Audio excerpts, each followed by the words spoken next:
Quite naturally, it was at this point in the general scheme of things that Mark Twain's well-known yet wry observation that German humor is no laughing matter popped into our heroine's addled young mind, notwithstanding that in her own muddled memory banks, such as they stood, that is to say, such as they stood her in bad stead,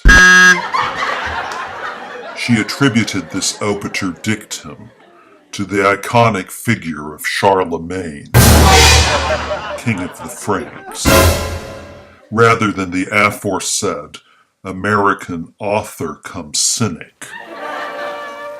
much less to the composer Ned Rorem by dint of his gossip-laden diaries, which, as runners-up, would have made a halfways respectable citation as source material for the aforementioned quote. And,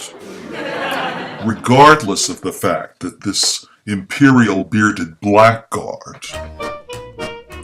though of vaguely indistinctive stock, was almost certainly not of Teutonic lineage, what with all the tats on his tongue, the ringlets in his nares, and, not inespecially, the auxiliary eyeball growing out of his forehead.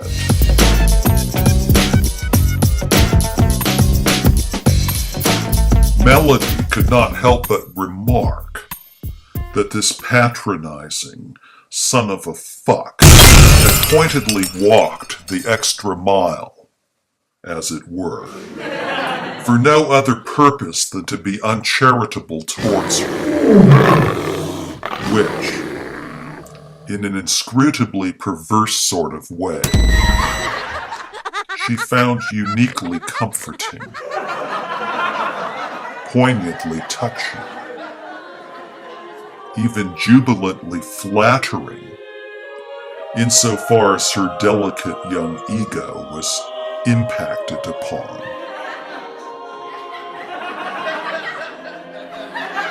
"It's okay," Garrett interjected before Melody could shoot back a snappy rejoinder. "We'll be arriving in a minute or two." He bewended in the front passenger seat to wink back at her, as if there were some secret bond between them. Melody was unable to interpret what his jest signified, and, on deeper reflection, was uncertain whether it had been directed at her or at someone else. At this point in the game, it was no longer possible for our heroine to keep track of the overall thrust, gist, and flow of the gabfest that ensued between Garrett and his cohorts. Their impenetrable polyglot had simply become too arcane,